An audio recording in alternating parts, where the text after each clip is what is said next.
para empezar a hablar de alérgenos vamos a empezar por el principio, ¿no? El principio es poner en la mesa, ¿no? Poner en la mesa cuáles son los alérgenos de los cuales vamos a hablar hoy. Vamos a hablar de estos que estamos viendo en pantalla, ¿no? Del lado izquierdo tenemos lo que llamamos los 8 principales que explican el 90% de las alergias a nivel mundial, ¿no? Lo que se llamaba antes los grandes 8 del Códex, ahora llamamos los 8 principales. Y del lado derecho ustedes van a ver otros alérgenos que son alérgenos de declaración obligatoria en otros países o regiones. Vamos a abordarlo en breve. Estos alérgenos como sésamo, lupinos, mostaza, apio, también hacen parte de la legislación y también son alérgenos de declaración obligatoria. Y están los sulfitos, ahí un poquito separados, porque tienen una característica especial, ¿no? A diferencia de los otros, no son proteínas. Algo importante comentar es que no solamente son estos alimentos, sino todos los derivados que conservan las proteínas alergénicas. Solamente se exceptúan de esta declaración aquellos derivados para los cuales existe suficiente evidencia de que el procesamiento reduce esta alergenicidad potencial, caso típico del aceite altamente refinado de soja, ¿no? Entonces, cuando positivamente están indicados como excepciones, esa es la única forma, digamos, de no considerar que esos derivados son alergénicos. En todos los demás casos, vamos a incluirlos también como derivados. Vamos a empezar preguntándonos y respondiendo a esta primera pregunta de ¿por qué gestionar alérgenos? ¿Por qué es tan importante gestionar alérgenos? Y el primer por qué, sin lugar a dudas, tiene que ver con proteger a las personas con alergias. A mí me gusta hablar de familias con alergias, no de individuos, sino de familias. Cuando la alergia alimentaria se instala en una familia, en un núcleo familiar, es toda la familia que acompaña, no tenemos que pensarlo en singular, tenemos que pensarlo realmente en plural. Muchas veces cuando comparto casos, me toca hablar de casos de otros países, de otras regiones. En este caso vamos a compartir la historia de Harry, que si bien Harry no era argentino, lo que ocurrió en Buenos Aires. Harry tenía 24 años, estaba de viaje con su novia recorriendo Latinoamérica y Buenos Aires era la última parada de un viaje soñado. Harry consumió un alimento en Buenos Aires, preguntó si tenía maní, consciente de su alergia al maní, preguntó antes de consumirlo, le aseguraron que no tenía maní, ni que podía contener maní, ni que tenía trazas de maní, sin embargo sí tenía. A la semana Harry tenía muerte cerebral, los médicos hicieron todo lo posible por salvarlo, eso es lo que decía su novia, los médicos estuvieron una semana intentando salvarlo, no fue posible. Entonces, la alergia tiene distintos grados, ¿no? La respuesta alérgica se puede dar de distintas maneras, con distinto nivel de severidad, pero sin dudas la cara más severa, la cara más dura es irreversible. Si bien la anafilaxia fatal no es tan frecuente, cuando ocurre realmente es irreversible. Por eso decimos que la presencia de alérgenos no declarados siempre conlleva una severidad alta. Si esto ocurre, puede ocurrir. De hecho, pasó en nuestro suelo, ¿no? Me interpela de manera particular esta historia porque realmente pasó en Buenos Aires, ¿no? Es de aquí. Miren el tamaño del problema. Si pensamos en la población mundial, hoy este es el número más conservador. Hay números todavía mayores. Hay quienes dicen que hay 520 millones de personas. La FAO dice que hay 220 millones de personas en el mundo con alergia alimentaria. El 20% de la población mundial tiene alguna reacción adversa a los alimentos. Es un número muy alto, ¿no? En Argentina, lo que ven debajo son números de Argentina. 1 de cada 12 niños menores de 5 años tiene alergia alimentaria. De estos niños, el 45% es alérgico a más de un alimento. Tienen lo que se llama alergias múltiples, lo cual complejiza mucho más la vida cotidiana, ¿no? El 50% de los adultos con alergias son alérgicos a más de un alimento. Y en Argentina también, estos son cifras de la Asociación Argentina de Alergia e Inmunología Clínica, nacen 40 bebés por día con alergia a la proteína de leche. Es un montón, es un número significativamente alto. Y no solamente se ha incrementado la prevalencia a nivel mundial y también en nuestra región, sino también la severidad, los casos de anafilaxia grave. ¿no? Las corridas a la urgencia o al hospital debido a la anafilaxia. En la infancia, y esto ocurre en todos los países del mundo y también en nuestro país, el 80% de los casos de anafilaxia en la infancia se deben a alergia alimentaria. O sea, la alergia explica el 80% de las reacciones de tipo anafilácticas, ¿no? Donde hay un compromiso real de la vida, hay una falla sistémica y es potencialmente mortal. Se requiere intervención médica de emergencia.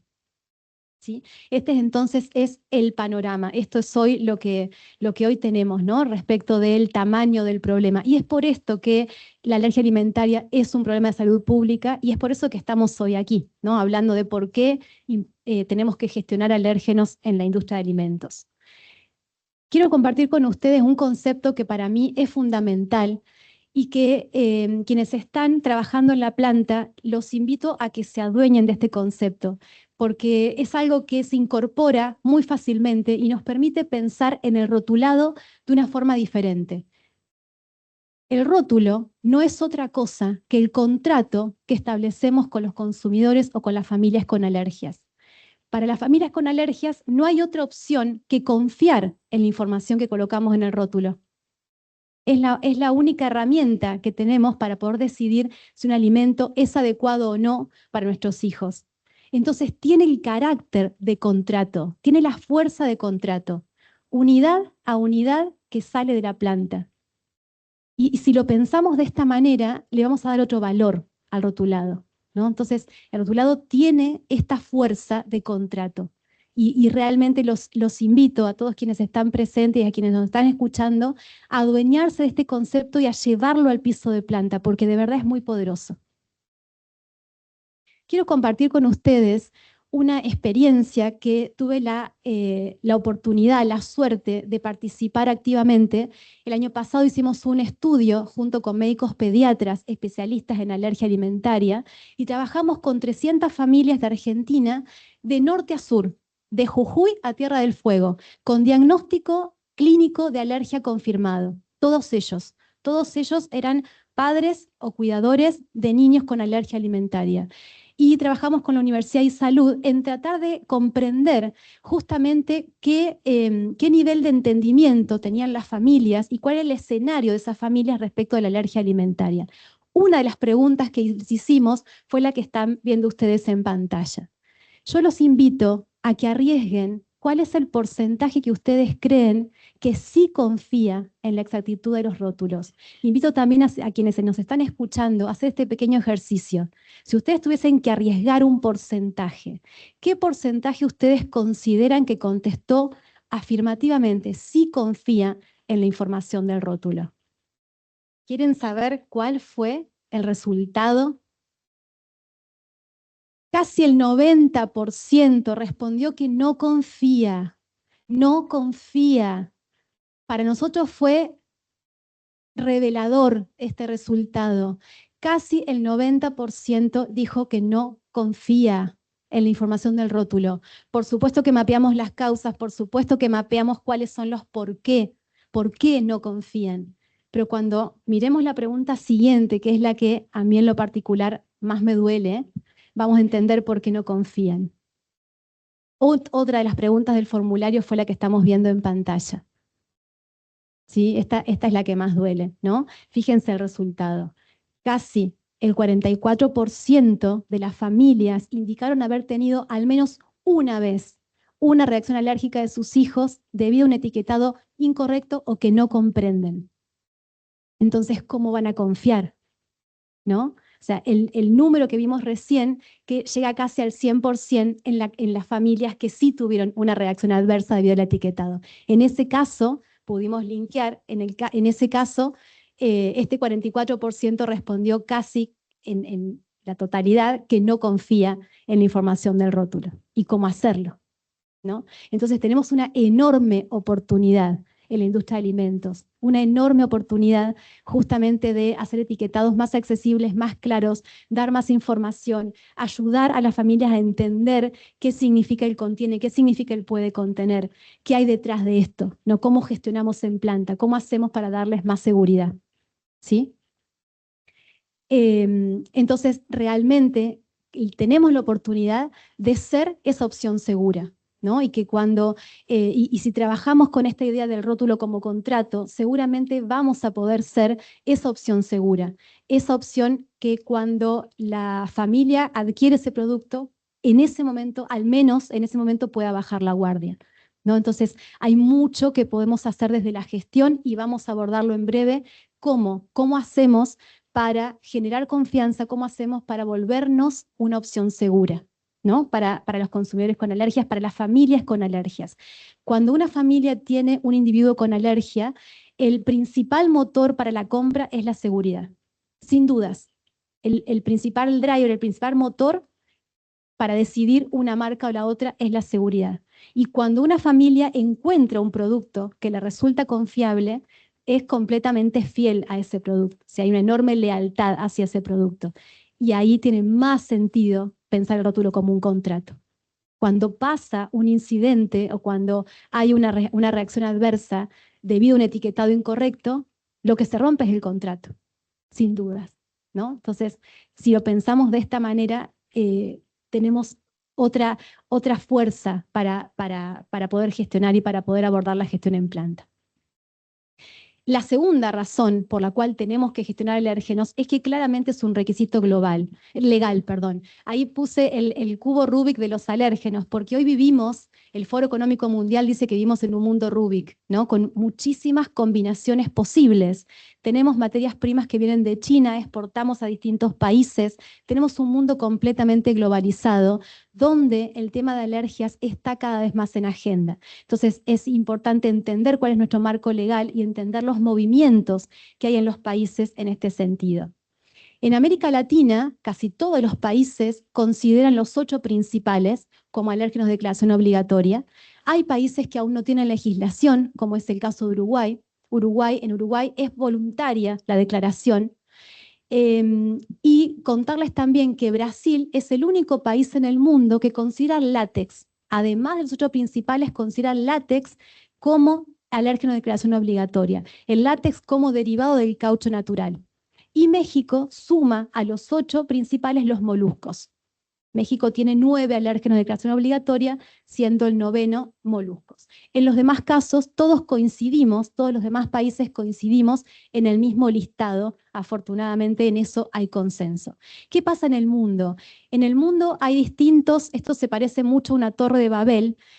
Cada país tiene sus criterios, de rotulación. Si bien hoy en día, en este momento, hay muchos esfuerzos para armonizar, realmente como nunca antes hay un esfuerzo conjunto para armonizar los criterios, pero fíjense que Estados Unidos, por ejemplo, incorporó el sésamo como 9º alérgeno, y en Estados Unidos solo el trigo es alérgeno de declaración obligatoria, no los demás cereales con gluten, ni la cebada, ni el centeno, ni la avena, solo el trigo, como una particularidad. Comunidad Europea tiene el listado más extenso con 14 alérgenos, ¿sí? Ahí está el apio, la mostaza, los lupinos, los moluscos. Australia y Nueva Zelanda también tienen su propio listado, Canadá también tiene el suyo, China, de donde vienen muchas materias primas que hoy utilizamos en distintas industrias, también tiene su propio listado. Entonces, no hay una armonización al día de hoy respecto de qué alérgenos se deben declarar. Sí, lo que les puedo recomendar es que cuando pensamos en el marco legal que nos aplica, tenemos que pensar el destino de comercialización de nuestros productos, ¿no? ¿Dónde se van a vender nuestros productos? Y ese es nuestro marco legal. Por supuesto, el más exigente, ¿no? Entonces, si vamos a exportar a América Latina y a Europa, entonces para nosotros en planta, el apio, la mostaza también serán alérgenos que tengamos que considerar y que gestionar. Entonces, siempre el escenario más exigente donde vayamos a comercializar nuestros productos. ¿Qué pasa en Argentina? En Argentina yo me declaro fan de nuestra legislación, es completa, es taxativa, es moderna. Hoy se está discutiendo en el mundo si declarar puede contener, es la expresión más adecuada y nosotros tenemos como única expresión posible. Entonces, cada vez que puedo remarco esto, nuestra legislación es robusta, es clara, es objetiva. Deja también muy claro qué es lo que aplica y qué es lo que no aplica. ¿Sí? En el caso de quienes fabriquen ingredientes para la industria, la legislación indica que no es mandatoria la declaración en el rótulo porque se puede incluir la declaración de alérgenos en documentos alternativos, como pudieran ser una carta de garantía, una especificación técnica. Entonces, no es que no haya que gestionarlo, no es que esté exceptuado de la gestión, sino que puede declarar o no en el rótulo. En los demás casos, alimentos preenvasados están alcanzados por la legislación, ¿sí? Otra cuestión es que, como les decía, nuestra legislación admite contiene y puede contener. Vamos a ver enseguida la diferencia entre ambos, ¿no? Y también tiene ciertos requisitos para la declaración, ¿no? A continuación la lista de ingredientes, en mayúscula, en negrita. Créanme que esto no es así en todos los países. En la mayoría de los países no está regulado ni dónde declarar ni cómo declarar. Entonces, para el consumidor es realmente muy difícil interpretar. Entonces aparecen expresiones como elaborado de una planta que también elabora, este alimento fue envasado en una envasadora que también envasa nueces, como dejando al consumidor en la responsabilidad de elegir o de medir el riesgo. Esto está cambiando. El Códex ya está posicionándose sobre esto. Nuestra legislación ya lo tiene desde el 2017. No deja lugar a dudas.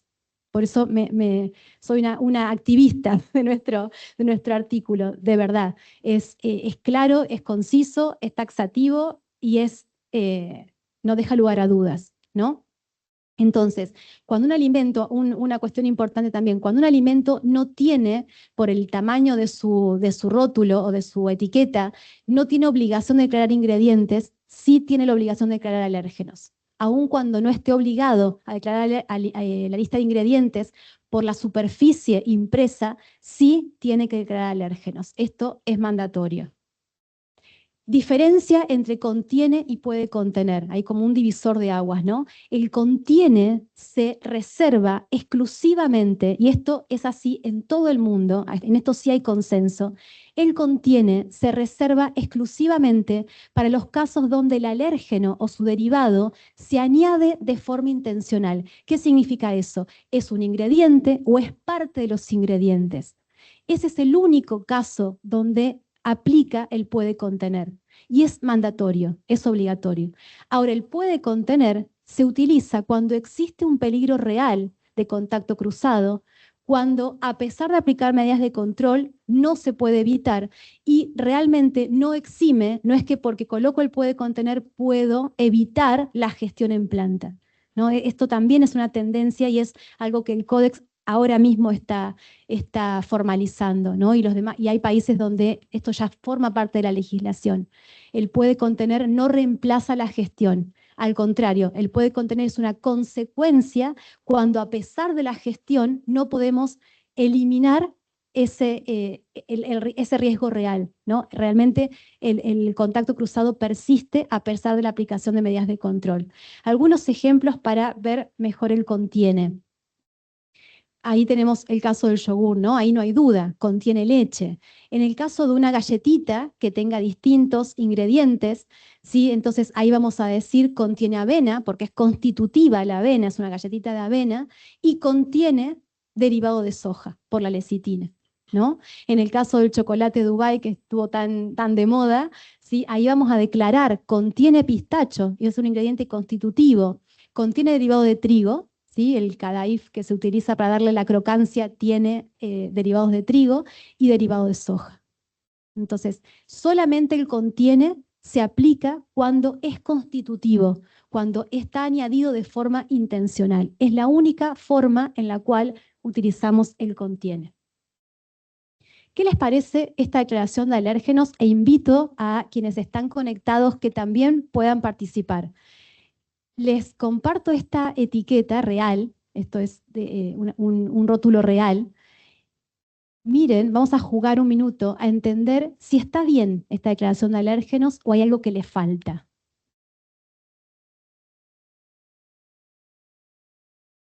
No se declaró un ingrediente presente, o sea, no se declaró un alérgeno presente como ingrediente. Falta el contiene. Tiene que decir contiene derivado de trigo, ¿no? No está declarado eso. Eso es lo que expone al consumidor al riesgo. El consumidor o la familia no puede ser un detective de estar buscando la lista de ingredientes, ¿no? Por eso tiene que estar siempre declarado de manera correcta, de manera con mayúscula, en negrita, como dice nuestra legislación, ¿no? Ahí está faltando un ingrediente, ni más ni menos. Bien. ¿Qué pasa con los alérgenos que no están en nuestra lista, que son obligatorias? Ahí, por ejemplo, vemos semillas de girasol, vemos trazas de sésamo, ¿sí?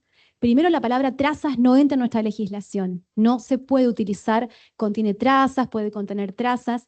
La palabra traza es enormemente confusa para un consumidor. ¿Qué es una traza? ¿Cuánto es? ¿Es poco? ¿Es mucho? ¿Me puede afectar? Erradicar la palabra trazas no está permitida y no va a estar permitida si las cosas suceden como se espera en breve en la mayor parte del mundo. Y por otro lado, ¿por qué no se puede declarar alérgenos que no hacen parte de la legislación o de nuestro listado de alérgenos de declaración obligatoria? Porque sería nuevamente una cuestión voluntaria. Algunas plantas declararían puede contener sésamo o contiene sésamo y otras no.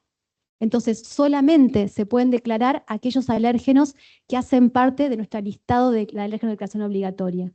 No se puede incluir otros alérgenos que no están en ese listado porque nuevamente dejaríamos de tener armonización en toda la industria y generaríamos más confusión para las familias con alergias. Hay un recurso enormemente valioso, ¿sí? Para mí es un documento de consulta permanente que tenemos donde hay ejemplos de rotulado, donde está claro qué es derivado, qué se declara como alérgeno per se, las formas de declaración, está la explicación técnica sobre el sulfito, sobre el látex, por qué no incluimos el látex. Bueno, hay un montón de información muy valiosa y es un material de consulta. Entonces también quería compartirles el enlace y para que lo puedan tener en cuenta. La tercera y última razón para gestionar alérgenos tiene que ver con que quienes estén en proceso o tengan planes de certificar normas de inocuidad alimentaria reconocidas a nivel mundial, todas las normas incluyen a la gestión de alérgenos como un requisito fundamental. En todas las normativas, la gestión de alérgenos hace parte de lo que ellos llaman los pilares de la inocuidad alimentaria, y lo es. Y lo es sobre todo por la severidad de la respuesta alérgica que vimos hace un ratito, ¿no? Entonces, todas las normativas lo incorporan como un requisito fundamental. En el caso de una de estas normas de BRC, por ejemplo, por citar un ejemplo, una no conformidad en la gestión de alérgenos tiene una gravedad mayor que en otras cláusulas. Lo mismo la norma SQF, ¿sí? También bastante ampliamente, digamos, certificada, sobre todo en Estados Unidos, pero ahora está ampliando un poco las fronteras. Así que también es contemplado en todas las normas. Y miren este dato. Esto ocurre de esta manera, yo cité el ejemplo de Estados Unidos, pero ocurre lo mismo en Inglaterra, en Nueva Zelanda. Alérgenos no declarados es la causa número 1 de recall. Miren la cantidad de eventos que hubo en 2025. Es mucho más que uno por mes, ¿no? 209 eventos de retirada de producto del mercado debido a la presencia de alérgenos no declarados. Casi explica el 40% de los eventos de retiro, ¿no? Entonces, también por esto es que el mundo mira con lupa la gestión de alérgenos, porque sabemos que la presencia de alérgenos no declarados tiene potencialmente un riesgo mortal. Entonces, por eso se declaran como recall tipo 1, ¿no? O clase 1 para la FDA, por la gravedad que lleva. Entonces, ¿cómo hacemos?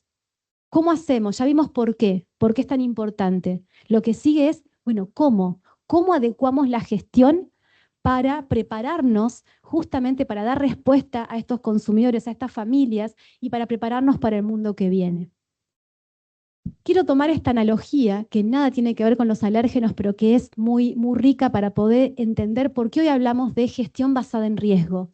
Hasta hace muy poco tiempo, la sola presencia del alérgeno en planta disparaba el colocar el puede contener, ¿no? Entonces, el alérgeno está en la planta, está en la comida del personal, está en el depósito, entonces automáticamente llevamos ese puede contener al rotulado. La gestión actual de alérgenos es una gestión que nos pide pensar con los anteojos de riesgo, ¿no? O con la mirada de riesgo. Solamente va a existir riesgo si ese alérgeno puede ser transferido de forma efectiva al producto final. Entonces tenemos que gestionar para eso. Solamente existe riesgo cuando no tengamos medidas de control adecuadas o robustas, ¿no? Entonces, no es que la sola presencia del alérgeno implica riesgo, sino justamente va a depender de qué tan robusto sea nuestro programa, de qué tan robustas sean nuestras medidas de control, para que justamente podamos mitigar el riesgo, ¿no? Y podamos tener productos con etiquetas más precisas, más limpias, más claras para las familias con alergias, ¿no? Entonces, un poco salir de la mirada de peligro, ¿sí? Dejar de ver el alérgeno como el tiburón, sino decir, bueno, ¿dónde está? No es lo mismo mirar un tiburón desde el mar, desde la playa, que nadar con los tiburones. Esto es lo mismo. No es lo mismo que el alérgeno esté en el depósito a que realmente pensemos si ese alérgeno puede efectivamente transferirse al producto final y cómo podemos hacer para evitar ese contacto cruzado. Entonces, 4 principios. El enfoque tiene que ser siempre basado en el riesgo real de cada planta. Vamos a ver cómo medirlo. Siempre los alérgenos no declarados en los productos finales tienen severidad alta, siempre, porque puede ocasionar la muerte. El tercer principio tiene que ver con tratar de eliminar o reducir todo cuanto sea posible los peligros de contacto cruzado, ¿no? A través de medidas simples. La gestión de alérgenos es mucho más gestión que inversión. Créanme, es mucho más gestión que inversión. Y el contacto cruzado solamente representa un riesgo cuando hay posibilidad de transferencia directa del alérgeno al producto final. Si estamos hablando de las proteínas presentes en ciertos alimentos que puedan efectivamente transferirse al producto final, ¿sí? Entonces, inicialmente, o como una forma sistemática de abordar la gestión, les propongo este modelo en 5 etapas, donde la declaración o el rótulo llega al final, es el final de la película. Entonces, primero vamos a mapear qué alérgenos tenemos en planta, vamos a mapear nuestra complejidad alergénica. Una vez que hayamos definido eso, y eso es el 70% del programa, vamos a pensar qué estrategia podemos implementar, la mejor posible, viable para nuestra planta, para gestionar esa complejidad. Recién después vamos a mapear dónde existen riesgos de contacto cruzado. Y vamos a seleccionar medidas de control quirúrgicas, ¿no? Las que correspondan, ni más ni menos, ¿sí? Las que hagan falta, donde hagan falta. Vamos después a medir la efectividad de esas medidas de control. Y por último, vamos a definir qué declarar en el rótulo en términos de contiene y de puede contener, ¿no? El rótulo es el final de la película. Si realmente queremos etiquetas confiables, limpias y que generen esta confianza, ¿no? Que nos permitan ganar esta confianza por parte de las familias con alergias. Este modelo sale justamente de la aplicación práctica, iterada, ¿no? Una y otra vez, de programas de gestión de alérgenos en las plantas. Tuve la oportunidad, voy a hacer un paréntesis, tuve la oportunidad en un momento, cuando recién se estaba implementando la ley en Argentina, 2018, tuve la oportunidad de mapear, yo en ese momento lideraba las auditorías a las marcas blancas que trabajan con los supermercados.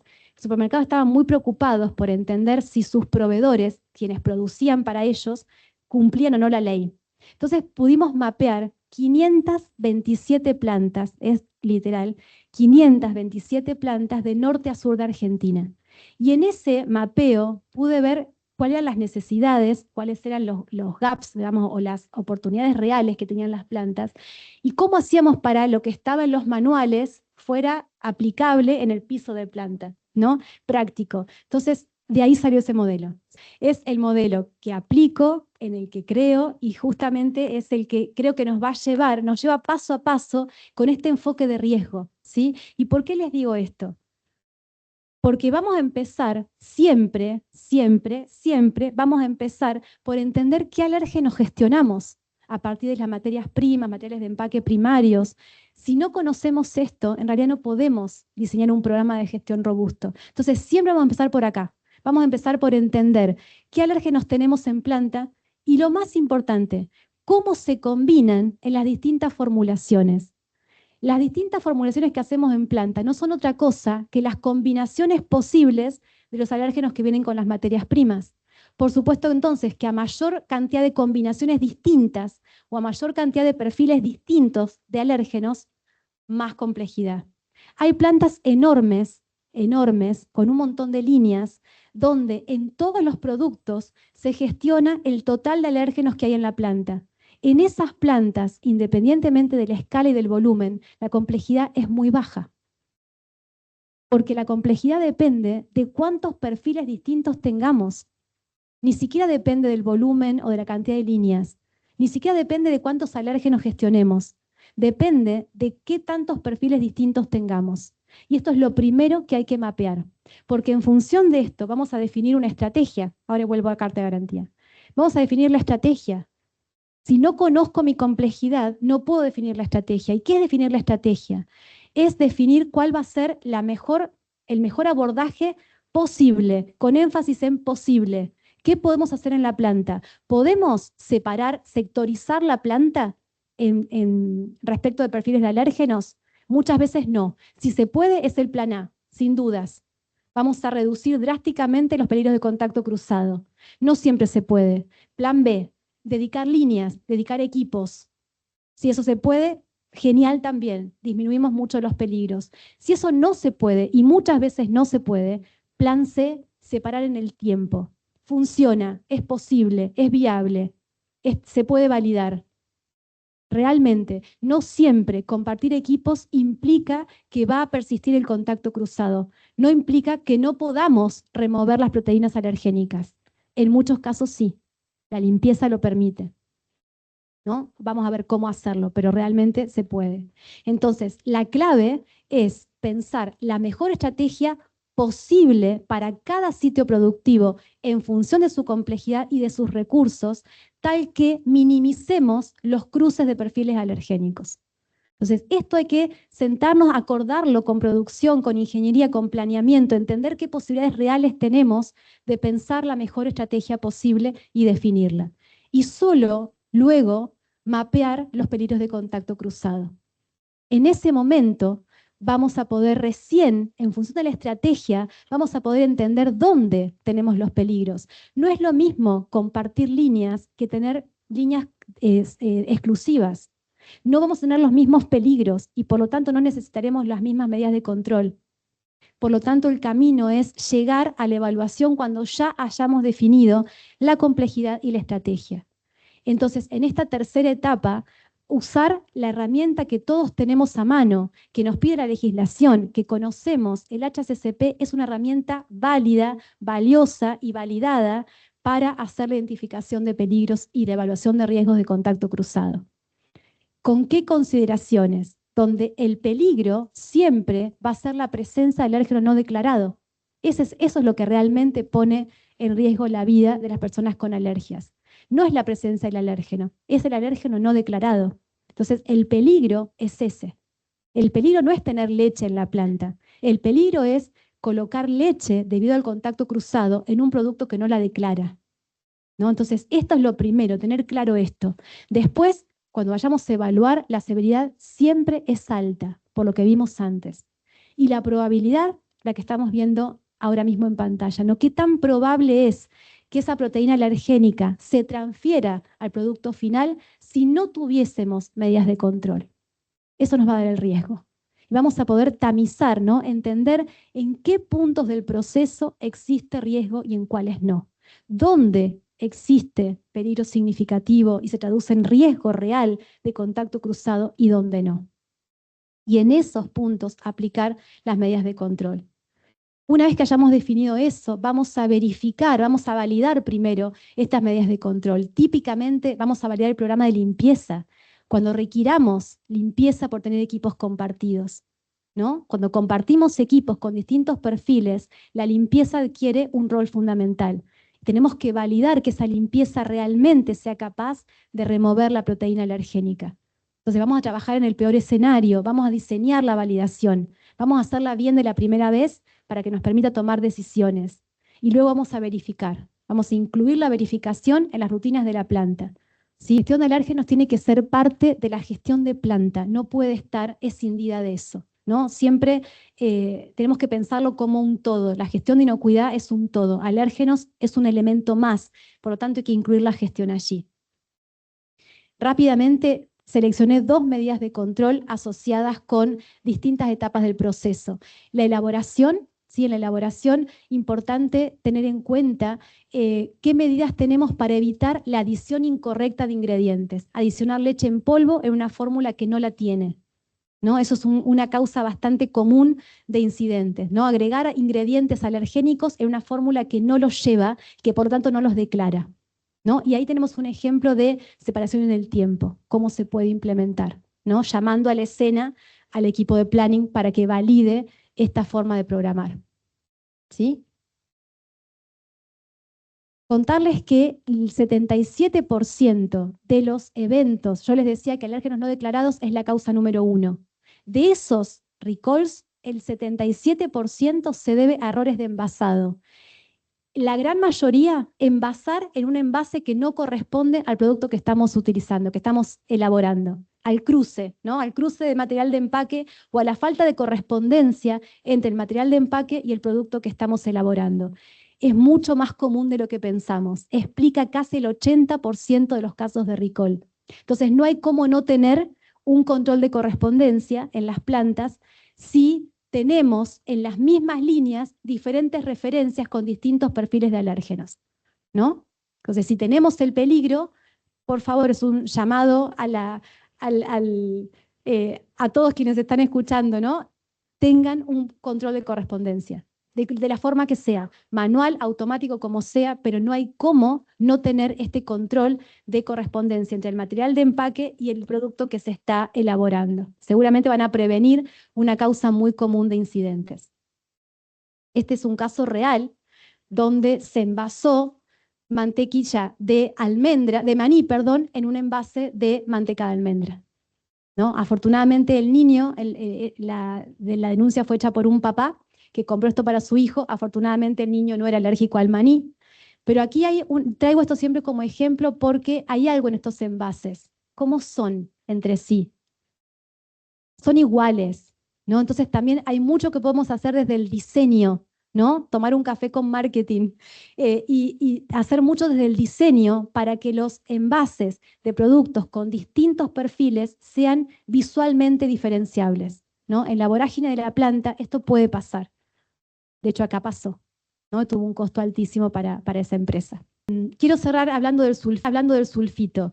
El sulfito, como les decía, es un alérgeno especial, no es una proteína, ¿sí? Genera intolerancia, no genera una respuesta alérgica. Está presente en muchísimos aditivos en nuestras materias primas. Hace parte de las materias primas muchas veces, de los edulcorantes, el azúcar, la dextrosa, la glucosa. Muchos ingredientes contienen sulfito. ¿Cómo tenemos que abordarlo? Vamos a declarar contiene sulfito en la etiqueta si y solo si la concentración como dióxido de azufre en el producto final, tal como sale de la planta, supera las 10 partes por millón. Si este no es el caso, no se declara ni cómo contiene ni cómo puede contener. De hecho, puede contener sulfito, es incorrecto conceptualmente, ¿sí? O contiene sulfito o no se declara sulfito. Y importante eso. Voy a dejar luego en el material 2 casos que pueden ver y pueden utilizar como ejemplos de en qué casos se supera las 10 partes por millón. En este caso, el sulfito es un ingrediente. En los jugos de limón, el sulfito es un ingrediente, es un antioxidante. Entonces, tienen ahí un ejemplo de cálculo para definir en qué casos se va a declarar y en qué casos no. En este caso que estamos viendo ahora, 40 ppm supera el umbral, se declara. Si tuviésemos el sulfito vehiculizado por el azúcar, habrá que hacer el cálculo en todos los casos y definir si aplica o no la declaración como contiene en el rótulo del producto final. Siempre es en la forma en la que el producto sale de la planta. No se tiene en cuenta cómo el consumidor manipula o prepara el producto. Es sobre el producto tal y como sale de nuestra planta. Por último, para ir ya cerrando, importante la última etapa, la de comunicar el riesgo, ¿no? Comunicar qué alérgenos el alimento contiene, cuáles puede contener, usando racionalmente el puede contener. Si aplicando esta metodología nos va a llevar naturalmente a un uso racional del puede contener. Comunicar los cambios de fórmula, Las familias con alergias, por lo general, y lo medimos en el estudio, miran la información de rótulo en su gran mayoría la primera vez que compran el producto, no cada vez. Entonces, si cambiamos la fórmula, tenemos la obligación de informar de este cambio a las familias con alergias. Capacitar a las personas que atienden los reclamos de consumidores para dar respuesta. ¿Sí? Cuando las mamás de niños con alergias llaman al 0800 para confirmar que las personas del otro lado estén capacitadas y les puedan dar una respuesta confiable. Eso también hace la diferencia. Y lo mismo, toda la información disponible en las redes, en la web, en todo lo que podamos dar información confiable va a ayudar justamente a construir esta confianza. Por último, un breve resumen. Vimos por qué, vimos las 3 razones por las cuales es tan importante gestionar alérgenos en la industria de alimentos, a cualquier escala, en cualquier eslabón de la cadena, todos los eslabones de la cadena tienen su responsabilidad. Vimos también qué es una gestión basada en riesgos y por qué es la forma correcta de abordarlo. Y vimos también que el rótulo llega al final, ¿no? Primero evaluamos, después validamos y lo último que hacemos es comunicar. Así que muchísimas gracias por la atención, por la participación.